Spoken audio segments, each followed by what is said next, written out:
Mga kapatid, pinaka-hot topic nitong linggo ang video na in-upload ng mga social networking site kung saan isang estudyante ang nakipagtalo sa isang lady guard sa LRT Santolan Station. Oo nga, Jovi, umani ng matinding batikos ang estudyante at para kunin natin ang kanyang panig live po ngayon sa ating programa si Paula Salvosa. Good evening sa iyo, Paula. Una kong tanong sa iyo, kumusta ka na? Medyo nakaka-recover naman na po. Pero, masakit pa rin po yung mga nangyari. Kasi, grabe po yung impact tsaka yung effect po sa buhay ko. Totoo ba yung balita na hindi ka na nakapasok sa iyong paaralan? At may kinalaman ba talaga ito sa video nga na kumalat?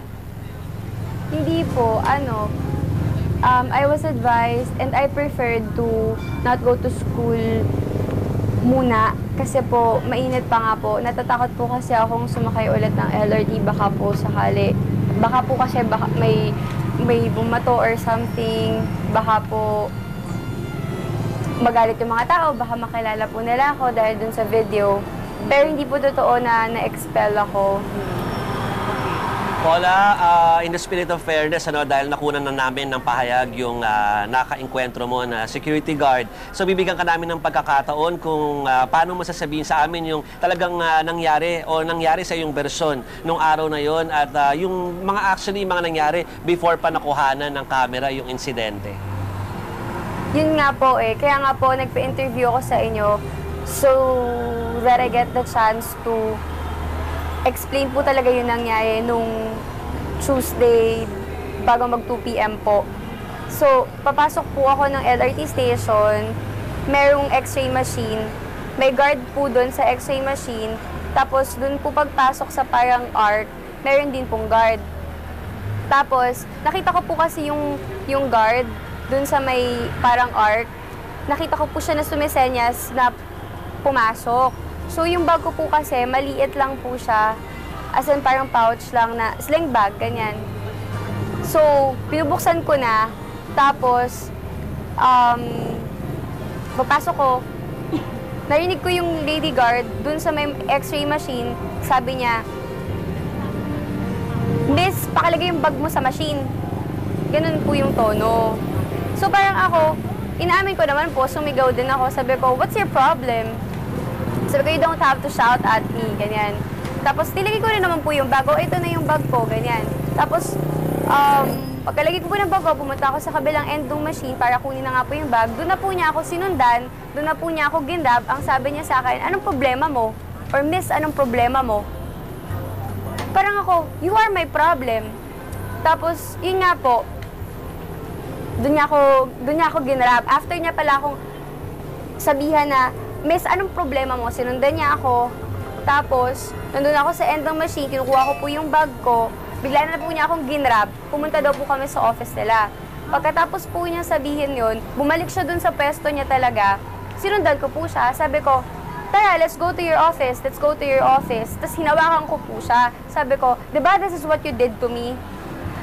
Tapos, pumasok na kami, dumating na yung supervisor niya. Tapos sabi nung supervisor, "Ma'am, ano po ba nangyayari?" Ganyan.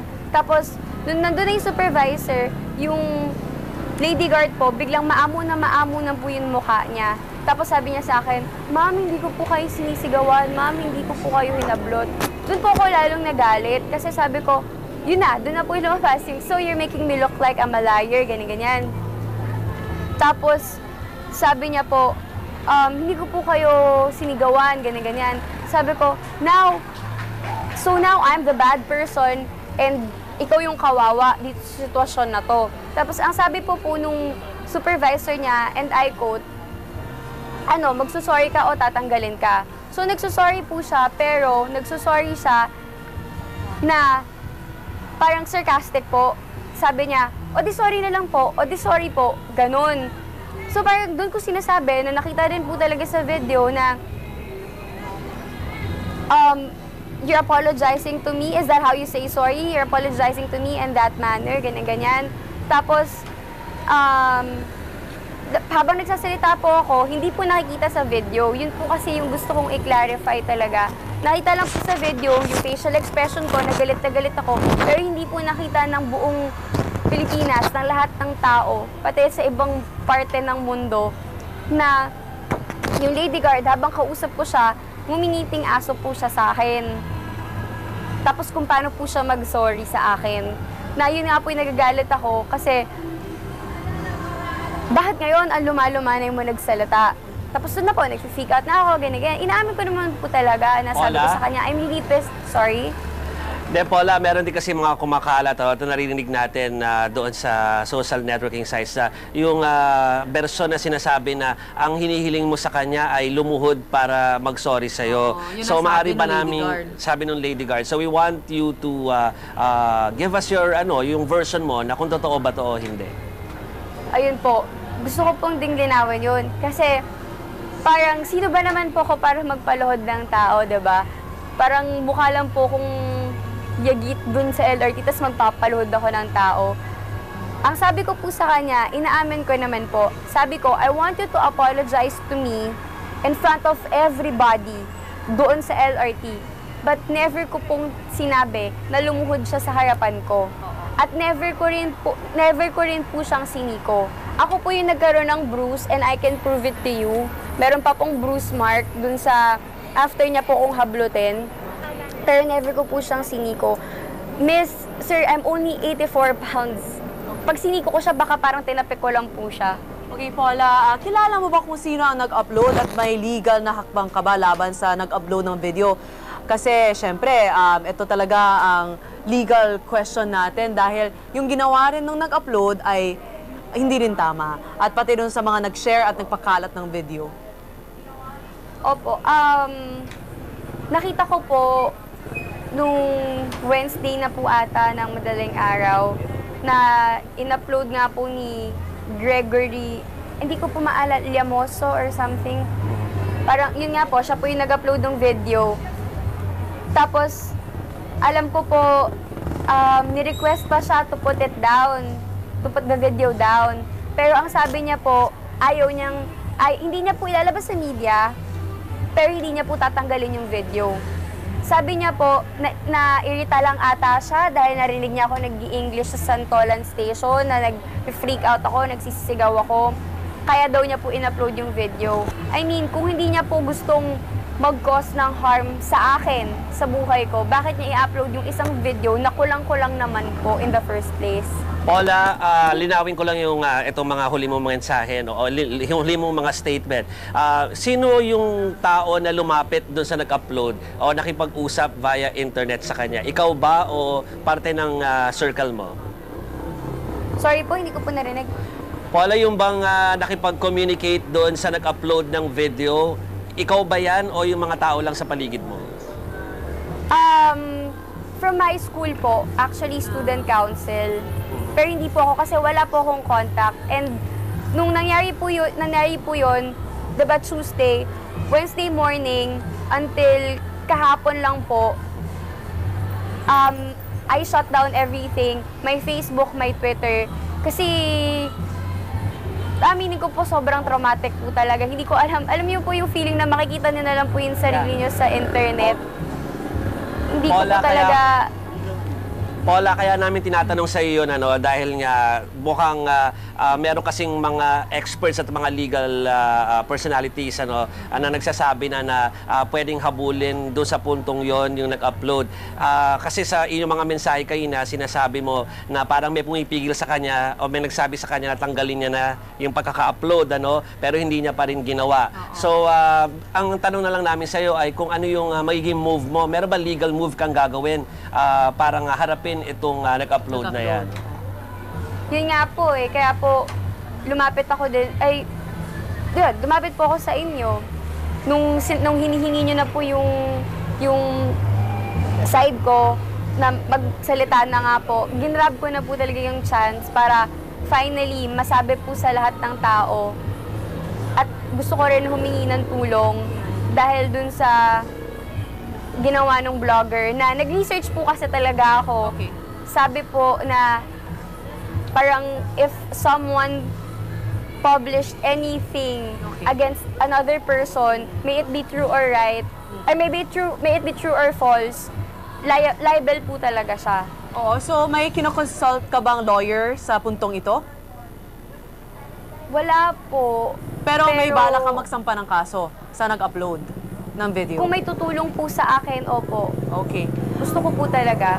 Ayan. Maraming salamat Para sa iyo kasi- po.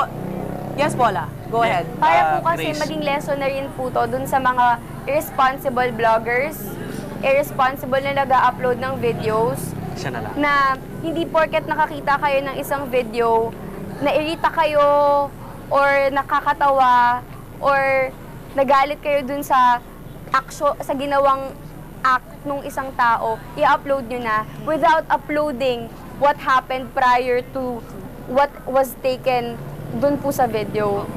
Pero Paula, no, syempre, hindi rin natin maikakaila na talaga namang may mga nakitang hindi maganda yung mga mamamayan doon sa mga naging actions mo doon sa video.